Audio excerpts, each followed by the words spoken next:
Welcome to the deep dive. Okay, let's unpack this. Today, we're plunging into the high-stakes world of Rebecca Yarros' Onyx Storm, the much-anticipated third book in the Empyrean series. It really is. Our mission for this deep dive is to kind of pull out the most impactful insights from Violet Sorrengail's incredibly complex journey. She's navigating, well, everything war, ancient mysteries, deeply personal stuff. And what's really striking is how the source material just throws you right in, doesn't it?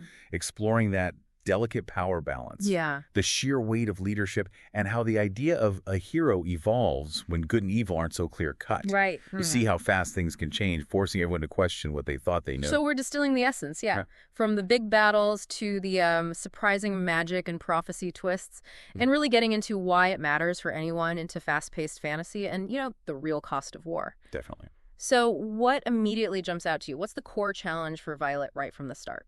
That's a good starting point. For me, it's just the sheer weight she carries. Violet Sorrengail, the lightning wielder, she's not just fighting out there, she's fighting her own body half the time.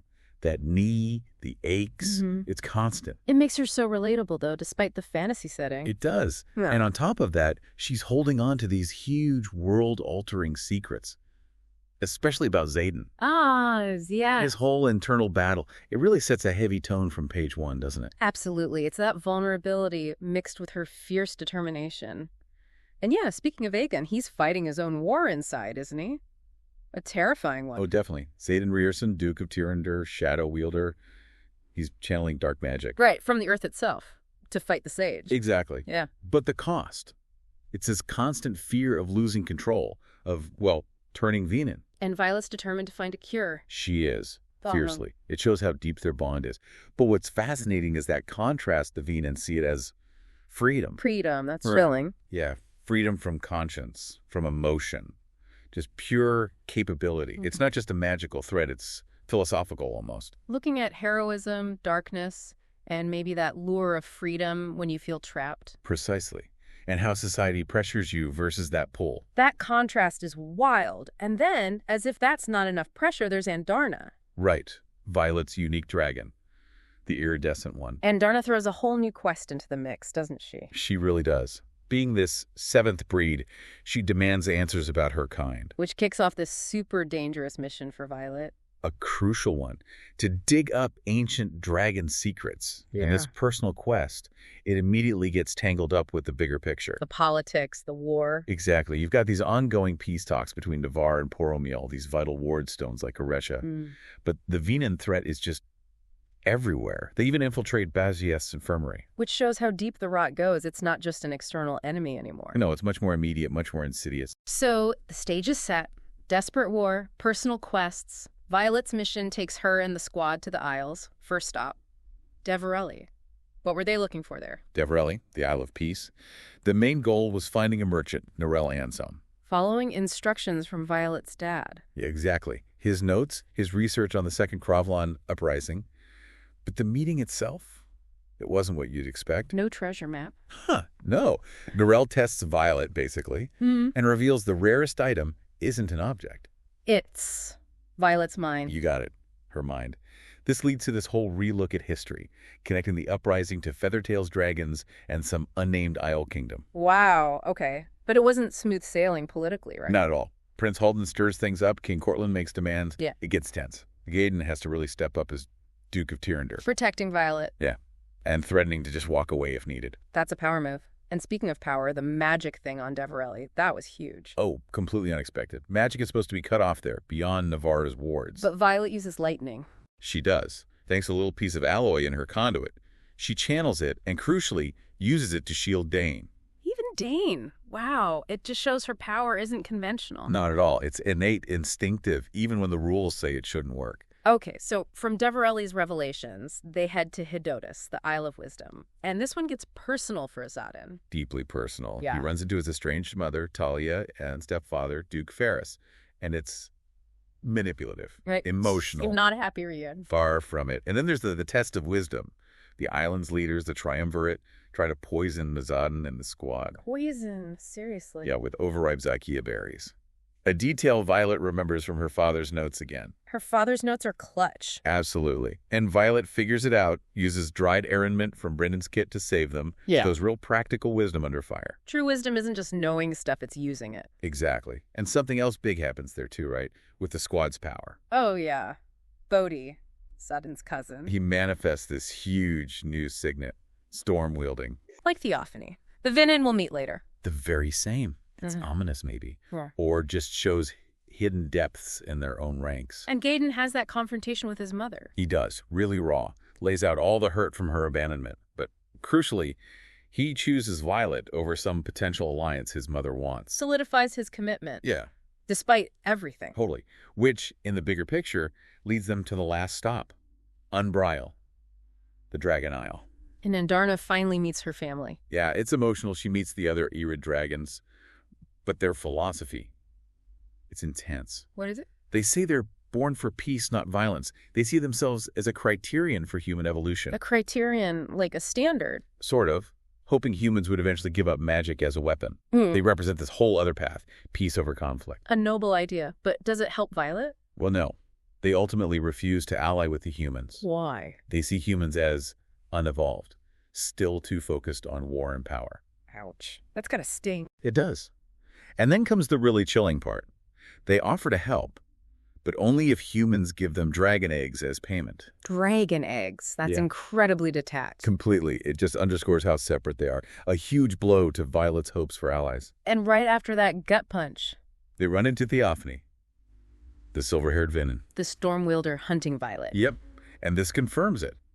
Vinin can wield powerful signets too, just like riders.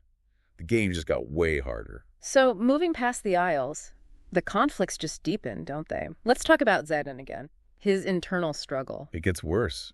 He really starts seeing himself as an abomination.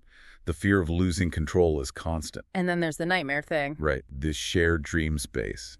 Violet keeps ending up in his nightmares, specifically the ones with the sage. Suggesting their bond goes even deeper, or is more dangerous. Could be both. It blurs the lines between them. Is it a strength or a vulnerability? Hard to say. Meanwhile, the actual war is just escalating like crazy. Suniva falls. Yeah, and the way it falls is terrifying. The Vinin have new tactics. What are they doing? Dropping from the sky.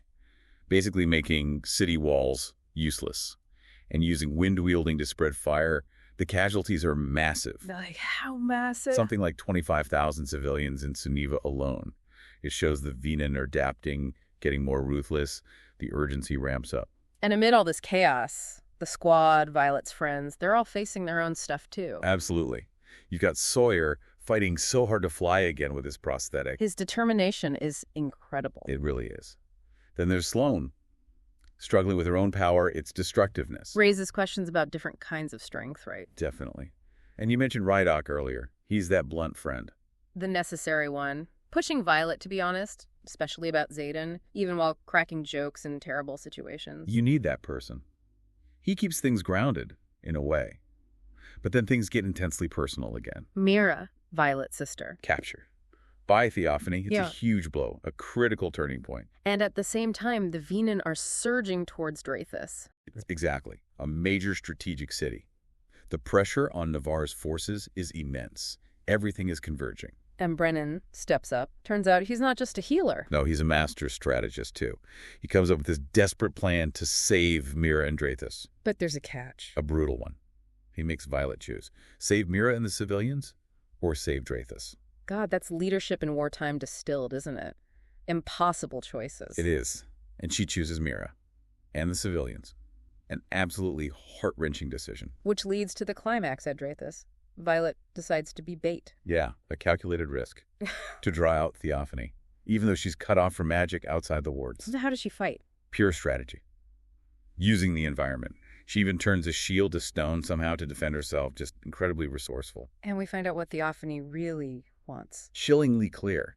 She doesn't just want to kill Violet. She wants to make her turn. Force her to channel dark magic. Exactly. She explicitly calls Violet a weapon she wants and reminds everyone she wields signet power too, like her storms. She sees Violet's potential, but for darkness. They're Xaden. He pays a heavy price in this battle too. He does. He channels dark magic again. This time to save Slaygavil, his dragon. after Panchek's dragon, Tagaza, is killed. Right. It's devastating. Yeah. This act, it kind of solidifies Xaden's path, shows he'll do anything for those he loves, but the self-loathing just deepens. He truly believes he's an abomination now. Caught in the cycle of sacrifice and darkness, tragic. But then, the biggest reveal, the one that changes everything, from Brennan. Yeah, Brennan drops the ultimate bombshell about Violet's past, her father. Yarros Sorrengail, what did he do? He dedicated Violet to a god, Dun, the god of war. He dedicated her. What does that even mean? It comes with this prophecy, a really specific, ominous one, about the heart that beat for you or within you, doing the wrong thing for the right reason, reaching for unspeakable power, and turning dark. Whoa, that reframes everything, her whole life. Right. Her parents' actions, why her mother maybe left her with her father, her unique abilities. Her father saw her as a fix, a weapon he was preparing. That's the implication. She wasn't just born special. She was potentially engineered or at least guided towards this fate by her father. It makes you question destiny versus design, doesn't it? How much is her own agency? How much was set in motion for her? It's staggering. It really is. So, okay, this deep dive into Onyx Storm, it leaves us with some heavy questions, doesn't it? Definitely. In a world where beliefs are shattered and power is so double-edged, what really separates a weapon from a hero? And, I mean, what sacrifices are okay when the world's fate is on the line? And it makes you think, if Violet's path was sort of engineered by her dad, does that lessen her choices? Or does it just highlight this complex legacy of power and duty? Yeah. How much of our own lives are shaped by those before us, Yeah. And how much is truly ours to forge? So, for you listening, think about those impossible choices in your own life, or times when the truth was way more tangled than it looked. How do you define power when it can be both salvation and corruption? Heavy stuff to ponder. It is. A lot to think about until the next book.